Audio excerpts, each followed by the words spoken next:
Amazing weekend for you so far. Max points in this race. The race win, the pole, led the most laps. It just seems like everything's clicking for you and the team. Take us through your race and ultimately what went right to keep you ahead. Well, I mean, first of all, I got to say thanks to my boys. The guys did a great job in the pits, and Eddie, Martin, Mike, Tom, all the engineers, Alex, all the guys that came up with this setup. As I said to you guys yesterday, we rolled off the truck and it was right there. So definitely pleased with that because we changed one thing this weekend. So that doesn't normally happen. So I'm really excited about that. But yes, we were firing on all cylinders today. We were able to match whatever pace we needed to. We were able to run some blistering fast times while saving a ton of fuel. So thanks to Honda for that, because I could certainly do the number that I needed to. And, it just a routine day. As I said to you guys yesterday, and trust me, a lot of drivers didn't like my comment about that I felt like I could dominate if I got out front, but I didn't lie. And, I didn't say that in any other way other than I felt that confident in my car. It's not about anything else. I just knew that if I could be out front in clean air, we could do what we did today. And so, I'm very fortunate for the team around me. The guys did a tremendous job. And, for United Rentals, Soldier Strong, Turns for Troops, raised a lot more money. Hopefully we sold some T-shirts today. And we're looking for tomorrow. Your dad won this race, albeit quite a while ago in 1992. Does that mean anything extra for you, knowing that you've won at a place that your family has a history at? Well, I was told that the last American to win here, and you guys have to double check this, but I was told the last American to win here was Michael in '96 or something. And so, that's pretty cool. This city is so Americana in so many ways. Motor City, obviously, it's great to get a win here today. As I said, it's a weird win because it's a win, but we can't exactly go have fun tonight. So it's strange that we just have to look forward to tomorrow. But I'm really pleased for our guys, and it's exciting to add to the family legacy here. So, it's been a good place to me in the past, and today we were very fortunate, that the yellows weren't poorly timed or anything like that. So we were able to stay out front to build the gaps that we needed to, and obviously run hard. You guys saw the gaps more than I did. I didn't even hear what they were, but the second stint was strong, and I could tell it was strong. So I don't know anybody was, but definitely a good day. You just touched on this, but there is another race tomorrow. A lot of drivers, when they get that win, they can look forward to the next week. Do you feel like you could repeat tomorrow as well? Absolutely. I think there's a couple things we can do with the car overnight, just to make it a little bit. I think the only guy that seemed to have our pace all day was maybe Dixie. I was saving some fuel there at the end just for trying to learn for tomorrow. And so maybe, he seems to be close on pace. So, we'll have to see. But for sure, I'm, it seems like we're in a pretty good spot going into tomorrow. You would think that's obvious after having just been on the front row and been on pole, but been on the front row no matter what, and then, winning the race. But it's not as obvious as you think. Tomorrow morning we'll go out there, and I can guarantee you, being cooler temperatures, the potential of rain and everything else, it's going to be a whole new day. But hopefully it's ours again. Questions for Graham? Yes, Greg. Graham, I'm a tire guy today, so walk us through what you did with your tires in the race. And was there any surprise at all? Did it go the way you thought it would, like other stuff? Yeah, for me, it was very good. The reds were extremely consistent. And I went red, black, black. As I said after qualifying, I was going to do. We stretched the reds the first stint. I know Elio said he couldn't make them live. But I told you guys, earlier that I thought, for whatever reason, my driving style, I don't tend to use tires as hard. I don't know why that is. I really don't. But I was fine. On reds, my last lap on reds is my fastest lap. So on lap 24. So I was good. And, the middle stint on blacks, the car was absolutely phenomenal. I was able to save a ton of fuel and still do, 75 ones, which nobody at the time was anywhere near that. And, the last stint I just kind of cruised. I tried to just manage my gaps. I didn't need to save very much, but I was saving just to learn for tomorrow. But again, the tires were very, very consistent for me today. Larry? How did you know that drivers took exception with your comment? Did they say things to your face, or? Because Power liked my comment. So Power said to me today, he came up to me, "Hey, mate, just give Newgarden some shit, So I'm like, at the autograph session, I'm like, "Hey, Newgarden, I'm going to dominate today. You watch." And he's like, "Oh, come on, man. Nobody dominates." And he gets all bent out of shape. So then, then Paz jumped on me. All the Penske guys, they're used to kicking everybody's butt. So when somebody challenges them, they don't like it so much. But, it was just typical Will just trying to get everybody spun up. So it was fun. It was fun. In their own backyard, too. Lewis? Well, Will's brother's a comedian. So Yeah, I know. It's in the family. Speaking of pace, we could see the push-to-pass numbers. And I didn't use it. I know, that's my question. I used it the last couple laps. Yeah. Just for fun. No, I'm serious. I used it because I wanted to, again, learn for tomorrow. I actually went to a richer fuel mixture just to learn for tomorrow because I wanted to know if it actually made, time difference or not. And I really just, I don't know. I used it to get by Gutierrez. He was going to let me by anyway, but I didn't want to. When you hear Dixon's behind, it's a little different than most guys, right? So I was like, all right, I got to go, and I don't want the gap to close anymore. So I'm going to go as hard as I can, and so I pressed it a couple times just for kicks. But yeah, when they told me with like 10 to go, they said you have 100 seconds more than Dixon, and I looked at my dash and I had 138 seconds. I was like, I haven't even touched it. So,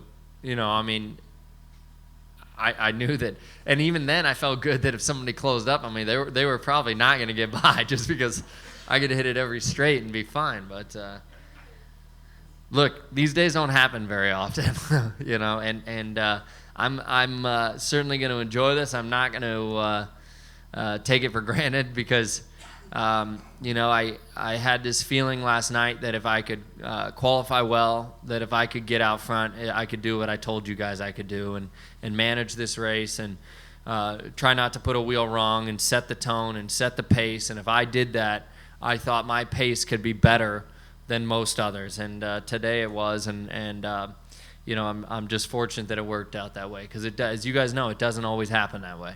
So today it did, and thank God for that. Bruce? A lot of times when you go to a two-strategy race, you can be playing it perfectly and it can get foiled by an ill-timed caution. Was that the only thing in the back of your mind? It was in the back of my mind, but when they told me that my gap at one point was like 14 seconds or something, legitimately in my mind, and that was to a three-stopper. But still in my mind, I thought, I don't want it to be 14, I want it to be 24.